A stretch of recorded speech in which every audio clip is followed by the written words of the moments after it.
moving forward and playing a lot of young players, which is exciting. You know, one thing is now when you're in the game 5 of a soccer season, we're starting to deal with a little bit of adversity, some injuries, some wear and tear. Obviously, having a young freshman team, the first set of common tests and exams are coming, and mentally they are stressing out about academic things a little bit. But you know, with any team that's still gaining experience, you go through these ups and downs. And I think we had one of our best practices, spiritist practices last night. I thought it was fantastic. You know, what's remarkable about these guys is I'm still able to challenge them, and they keep responding. So the boys and the young men that we have are, I guess they're all young men, not boys anymore. They're in college. Young men that we have all still have the fight and the fire in them to compete. And I think that's I can't be more proud as a coach to see that them step up to the challenge every week at practice. And I don't know if you've noticed over the two almost the 3 years I've been here, we've actually played 2.4 seasons. I did the math today, being at a math school, that the color of my beard has changed. It's gone from having a little red in it to now turning gray and grayer and grayer. But I think nights like last night and working with the young men that one of them will get to meet here in a few minutes has made it. We have a great opportunity on Thursday. We play St. Martin's out of Olympia, Washington, again at Sioux Park, and the game time has been moved to 7:30 because of things going on. This will be a great test for us. This is a team that's in a similar situation with us, kind of growing as a team, similar record. So it'll be a great challenge. I'm glad we were able to play them first. And then on Saturday at 7:30, we play the GNAC conference leader, Seattle Pacific, who are on quite a roll and stuff. So I think this weekend, our two goals for this weekend is to see if we can get a result, and we're always trying to win each half. We lost the first half versus Mary, but we actually tied the second half versus Mary 2-2. So I thought that was a very positive. So we get a lineup again against St. Martin, and our goal is to win the first half. I mean, one of the things that we haven't been able to do that I challenged the guys last night is, can we get a shutout? Can we fight hard enough and not have a little lapse where we will not give up a goal? We're scoring goals. If you score goals, that's better than not scoring goals. If you're not scoring goals, you can't win. But now we got to solve the problem of not giving up goals. And if we solve that problem, we're definitely moving forward a little bit. So I'm excited. You know, I think after this weekend, we have, in my 18 plus years of college coaching, we then go on the hardest road trip I think I've ever been on. And it'll be hard for our young men traveling first to Nampa, Idaho, and being on the bus for literally over 24 hours and 5 and 7 hour spurts. So this will be a good challenge and a team bonding thing. But we want to get through this weekend first, and then we have two great opportunities. We have an opportunity to definitely get our second win, and then we have an opportunity to make another statement with a Seattle Pacific team that has only beat us each time we played them by one goal. And now that we have them at home, I think we can send a warning shot across the GNAC if we do well. So I'm excited about the opportunity. And I'm excited. We practice from 8 to 10 at night, and I know it's a good practice when I can't go to sleep afterwards. That I'm so jacked up and playing that we've made moments, and I struggle going to bed. That means I'm excited and ready to go, and I think the kids are the same way. So that's kind of where we're at. Like I said, I'm super ecstatic for Mike McGraw to get his 3 goals. There's a junior that has a lot of sweat equity. For him to reward himself with that kind of effort and to keep building that young man's confidence is huge for us. So I'm excited to see what tomorrow night brings. That's tomorrow night already. Oh boy. Okay. So one more practice ready to go. So there you go. Any questions for me before I bring up Mr. James? Good. Well, I'd like to introduce one of our freshmen coming in, and I thought Darren is a great example of what type of student athletes we're recruiting. You know, he has volunteered to be on our student athlete activity committee as a freshman. He really wants to take a leadership role. He's a young man that is willing to do whatever is best for the team. We are actually playing him a little bit out of position due to some injury right now. So here he is, Darren James from Albuquerque, New Mexico.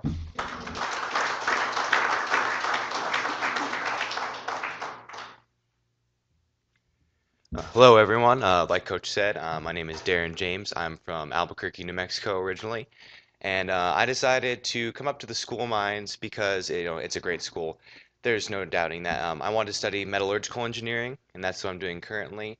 And as far as an affordable school with a great atmosphere, you can't beat school of mines for metallurgical engineering, or typically most engineering in general. Um, so when I came up here originally, the big thing all my friends asked is, aren't you going to freeze to death? I mean, coming from the desert originally, the temperature change was kind of interesting to see it snow at the beginning of September. That was a new one for me. But it's nice that it's now warm again. So in my element finally. But like Coach said last night, our practice that we had, it was probably the best practice we had as a team. I felt like we all were really connecting, playing really solid, really hyped for the games this weekend. And I think that if we come out strong against the team tomorrow, then we can go and beat Seattle Pacific on Saturday. That's the hope, at least. And I think we can at least give them a good run for their money going forward. So overall, I think so far I've been here for about a month and a half, and it's been a really great experience for me. I'm really looking forward to what it has to bring in the future, and I'm just really excited to be a part of the team and this school. So, any questions?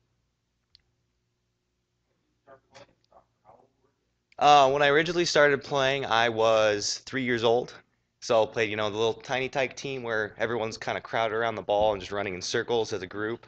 So it's hard to call it soccer at that point, but that's when I originally started playing. And then I moved up, through the years, just kept playing. And then I finally started playing, competitively about 8th grade, right before high school is when I finally started to play serious competitive soccer. So, any other questions? Yeah. I do. I actually brought a couple winter coats just to make sure. Otherwise, a sweatshirt and a pair of jeans typically was good enough in Albuquerque, but I noticed here that that's not going to work so well. So I had to get I had to get a nice winter coat to make sure I make it through the winter. Yep. Thank you.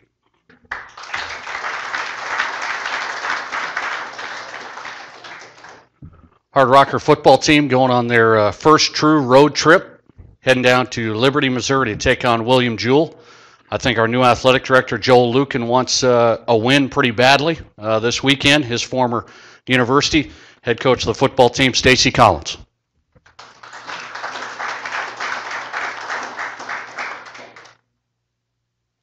Thanks, Nate. Thanks again for everybody coming out. We'll do a quick rundown on last week's M game against Wisconsin River Falls. Certainly a frustrating, disappointing, and I'll even say an embarrassing loss. We got to play better football. We've got good players. We've got good talent. We continue to be our own worst enemy. So we've got to find a way to shake some things up, look at what we're doing, and get things tuned in and on the right ship as we head down to Liberty, Missouri to play our AD's alma mater on that piece. But got a couple shots here from Brad from Saturday's game. A couple of our touchdown plays. This is a real nice run right here with Trent McKinney. He's an extremely good athlete. It's part of our zone read package. He's great at making people miss in space. Big-time player in the corner of the end zone. And Trent's done a really good job with getting some things done with his feet and certainly a dual threat weapon. He was an honorable mention GNAC Offensive Player of the Game. Ben Broker again. We're playing him at receiver and also some package plays at quarterback. But great job by Ben. He's a 6'5", 245, 250 guy. Goes and gets it one-on-one, and will continue to work to Ben in the red zone in those situations. He's been an ultimate team player and done a great job for us. And this last one, there's Ben's one more time. The last one is Marcus Sanchez, and again, Marcus had a good game for us on Saturday. Does a nice job here in the red zone. Our offense has done a real nice job in the red zone. Last year we led all teams, all conference, at all levels in the red zone. This year we're 11 of 12 in the red zone, and of those 11, 10 of them are touchdowns. So we need to continue to do that, continue to put points on the board, and certainly put points on the board in the red zone. But a nice little slant route by Marcus wins the one-on-one battle, and we do a good job of cashing in on that.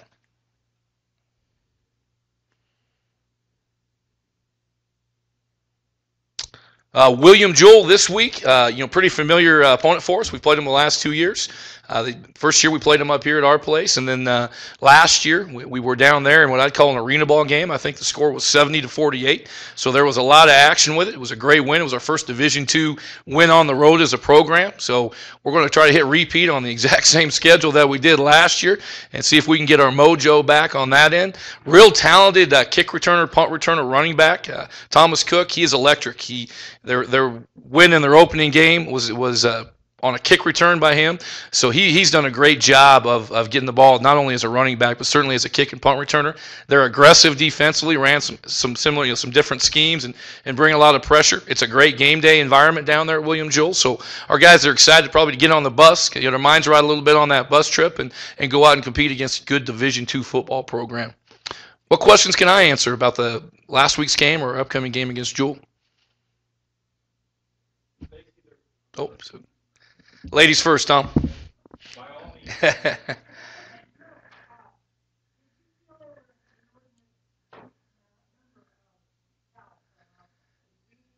Sure.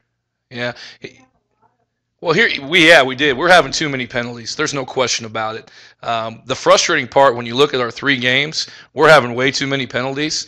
But the flip side, sort of the opposing teams. So when you look at the overall penalty count in our 3 games, and last week was no different, they're almost identical. So each team has had double-digit penalties and almost 100 yards penalties. But that's been all 3 games, and that's been both opponents. So there's some dumb ones that we got. The false starts, the offsides. Those are penalties we got to clean up. When it gets into holding and some of those other pieces, that's going to be, each crew is going to be a little bit different, and there was a lot of that going on both sides. So we certainly need to clean it up on our end. We've had too many of them, so we need to make sure that we're coaching and teaching those proper techniques and get those penalty yardage down. Sure. Uh-huh.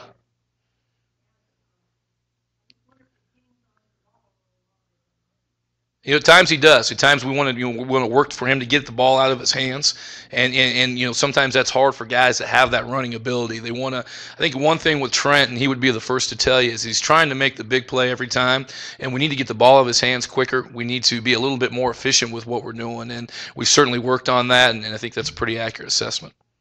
Yeah. Thank you. Okay.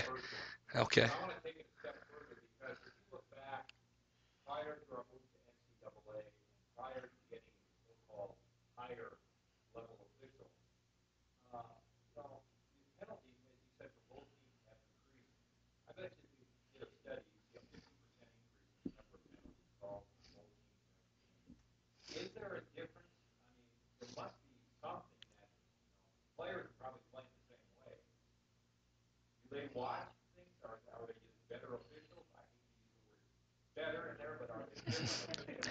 Yeah, I think part of it too is they're asking these officials to do a little too much.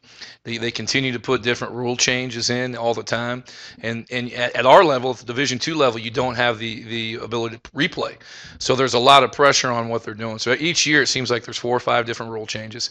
All those get placed on the official. It's a fast game. I mean, it's a bang bang game when things are happening. So in the back of my mind, I think, are they asking these guys to do too much instead of, hey, let's worry about officiating the core parts of this football game and get away with some of the exotic things these guys got to take a look at, and it becomes a lot. It's a lot as a head coach to keep track of as you're going through a game too.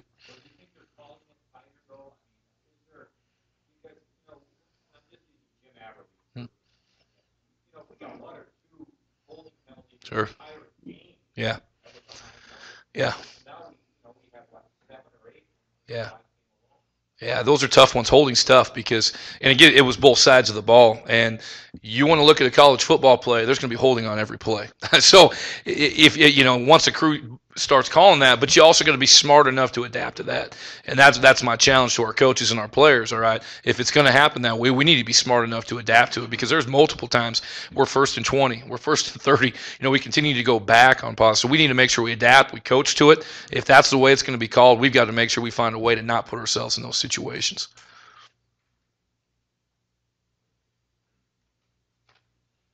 All right, thanks again for everybody coming out.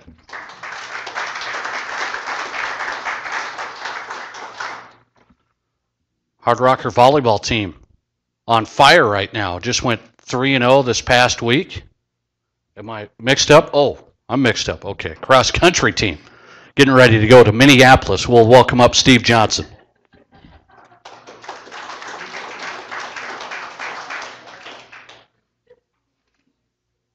All right, thanks, Nate. As Nate said, we're heading out to Minneapolis. We're going to go up to the University of Minnesota and run at the Roy Griak Invitational this week.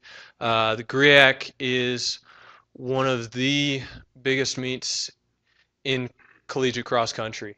The field last year in the men's Division II race had over 450 runners. The women's field was only slightly smaller. So it's an absolutely huge field. This is a shot here of the start from a couple years ago, and they put on, I want to say six or seven races over the course of the day. And this is one of those fields where we have to be aggressive early because we don't have a choice. If we get put at the back of this field, this narrows down quite a bit, and you'll see here they're running pretty close together. If we don't get up toward the front of that, we're not going to have a chance to do that. And so, when the field is when it's only about a 10-meter wide course, and you've got 400 people running, they're going 10 abreast through most of that. It's going to be tough for us to pick our way up there if we try to get out slower and pace like we would normally talk about doing. The field is also going to be pretty impressive this year. There are, on the men's side, there are 7 teams that are ranked in their regions. There are 8 on the women's side, including on the women's side the defending women's national champion, Grand Valley State, and the women's number 2 team, Augustana, is going to be there as well. So this is going to be a phenomenal opportunity for us to see where we're at in a larger field. This field will actually be larger than what we see at the region meet. So this is going to be one of the best tests for us at this, and this was one of the meets that we circled early on in the season as a must. We have to perform well here in order to move forward. So with that, I'm going to bring up a couple of my runners. Therese Frells is a sophomore out of Guthrie Center, Iowa. She's honestly one of the rocks, one of the leaders on that women's team right now. And it was a role that was kind of forced onto our sophomore women, and they've stepped up very well. Therese, just a couple of notes on her. She's ranked number 10 all time or number 3 all time, on our 10K list outdoors, and number 8 on the 3K list. And Tyler Knack is a 5th-year senior out of Sioux Falls. He is our 3K school record holder and ranked number 7 in the 5K.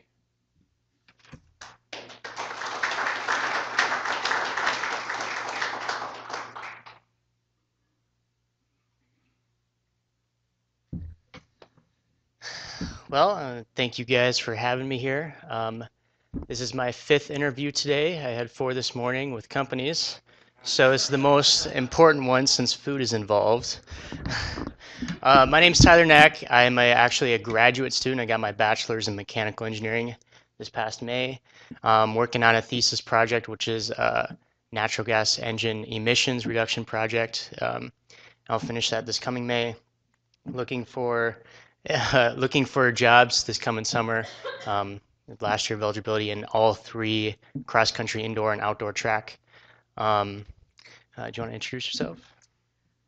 Hi, my name is Therese Frells. I'm a sophomore and I'm a physics major. I hail from Iowa. I came to School of Mines for multiple reasons, partly actually mostly for the academics because there's a lot of good physics research programs, but also came for the cross country and running program because I wanted to continue sports throughout college.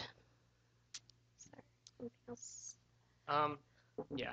So I guess, as Coach said, we're pretty excited for the GRIAC race. My junior year, I redshirted cross and ran this race unattached, and it is phenomenal. I ran it all 4 years in high school as well, so I was very familiar with it.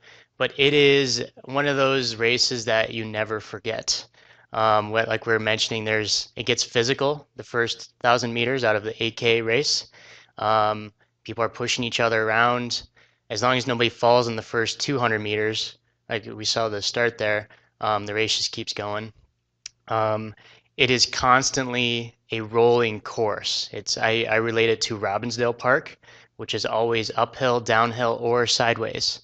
Part of the course is actually sideways. So it's very tough. It's on a grass golf course, so it's pretty soft surface. It's going to be it's going to be an exciting race. I think we're all excited to pull each other through. Pack running is going to be important out there. Having a familiar jersey next to you in a sea of 400 runners is going to be really important. So I guess we'll open the floor for questions if you guys have any.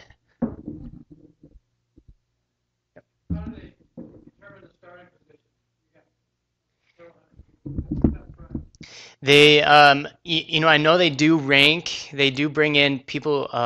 They pull the rank from NCAA, and I believe they put, the top 15 or 20 ranked teams in the center, and there's 50 start boxes, and they put the top teams in the center, and then they filtrate I'm sure it's alphabetical after that, but the top teams are in the center, and then they move teams to the outside after that.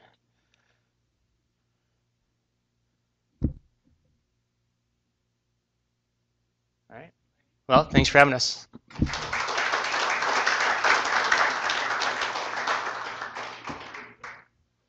Now off to Hardrocker volleyball. We're clear and good to go.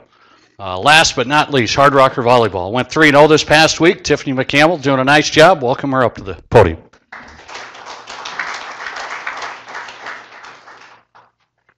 Well, I talked last week that this past weekend should have been a tournament that we should go 3-0 at. And Coach Tabbert and myself really challenged the girls this past week. We'll let Michaela talk a little bit here about, practices and playing this weekend. But it was 3 games that we should win, and it was 3 games we should win 3-0 in each set. And as we've talked the past couple of years, we know that this team loves to play extended games of volleyball just because. So it was really nice to see them come out. I felt like we started pretty slow on Friday. Brad's got some clips. Saturday, I thought we came out and played really well. We worked on just making sure we stayed in system. Carson Garcia, senior setter, is going to be one of the top assist leaders who've ever played here. Another clip here, as far as a good pickup from Michaela and Jenna Cruiser outside that talked last week. Sophomore red shirt, played really well for us this week and was actually our kill leader this weekend. I thought we played with a lot of energy, and you can see that this is one of my favorites. Anytime you can hit anybody in the face, I guess is probably pretty good. But no, I thought Emily Newton, as a freshman middle, she hit 1,000 during this Johnson and Wales games, which means she had X amount of kills and she had 0 errors. So she had a pretty good weekend for us. And then this is Michaela Reese, sophomore outside, that she'll talk here in a little bit. But I felt like we saw some really good things. I felt like we got better as the weekend went on. I can't say the caliber of competition was phenomenal in the slightest bit, but you've got games like this and you have to challenge your team to be able to step up and do what we need to do to be able to take care of things. We've talked about that a lot. We've had a lot of confidence coming in after that Sioux Falls weekend, so I was concerned to see if we were going to step up to the challenge or if we were just kind of be mediocre this weekend, but it was good. We played with energy. I love this group of 12. They are so much fun to be around. I hope Coach Tabbert likes to be around them because they sure tease him a lot in a very good way. But he's brought a lot to this program just being an assistant, and so it's been really good for me to just have his wealth of information with this group to continue to challenge them and have high expectations for them. Does anybody have any questions? Yeah. Yep, so we go into next week. Yep, we are 12 games through our schedule. We have 12 games left. So we've got kind of some bigger breaks just being an independent schedule. Next Tuesday, we do host Black Hills State. Next Thursday, we host the University of Colorado at Colorado Springs. It's been a long time since we've had 2 home games that close. Years. But it's also been a long time since we've won 3 games in a row as well. Probably back in that 2011 year, we won 15 games in a row, and this is the first time we've put together a run of 3 games plus, so it'd be really nice to add that 4th game on Tuesday. 2 very good RMAC teams, but we've got some things that we can be able to do to equalize them. So I know the kids are excited to be at home. We've have a 10-day break here, so and then it's always really great to host Black Hills State next weekend. So pretty good team this year, but they're a team that we need to be able to come out and play really well against to be able to defeat them. So I'm going to introduce Michaela Reese. She is a sophomore from Casa Grande, Arizona. Mac was a late signee. We've been very fortunate the last 2 years to pick up 2 late signees. Michaela signed right after the 4th of July. Does that sound right? Last year? Okay, so early July, and she was a player who in high school, she was named the high school player of the week for the state of Arizona. At one point, she has played middle in her high school. This year, she has played outside, right side, middle for us. Last year, she was our libero. So we'll let her kind of talk about this team. But if there is a tough young lady on this team, and it's Michaela. And so she just brings a lot of energy to this team. You'll see her speak. She's very humble, but just a wonderful young lady, and I'm so proud that she's part of our program. So, Michaela.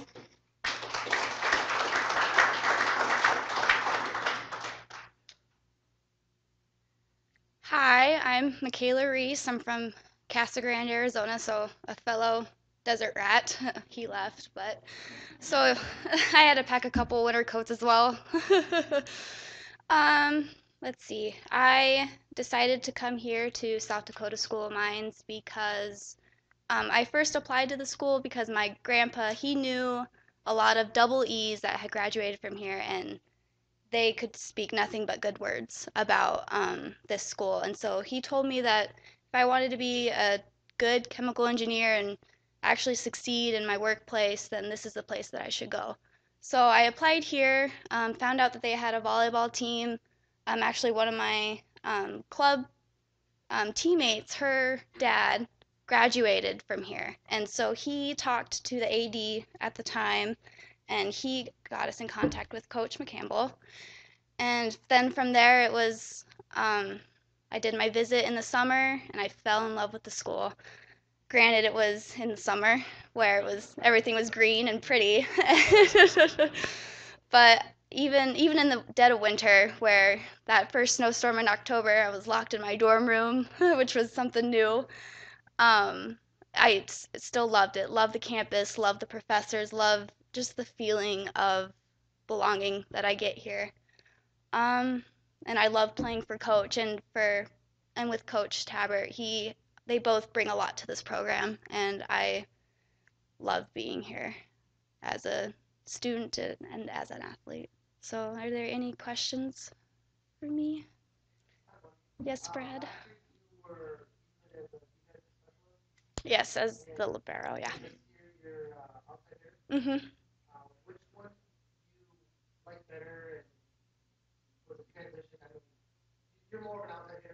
Yeah, in high school, and in club, that was what I played. Playing libero was definitely a change of scenery. Wasn't really contacting the ball above the net, but I loved taking away kills from the other hitters. I mean, there was nothing better than there was nothing as high for me as stealing a kill, Carson setting it, and one of our girls getting the kill. Like, that is what made me excited. But playing as an outside, as a right side, as a middle, I loved the challenge. I loved seeing what I can do and how I can adapt. So, I mean, I don't know. I love volleyball. So it doesn't really matter what position you put me in. As long as I get to play the sport, I'm good. Any more questions? Okie dokie.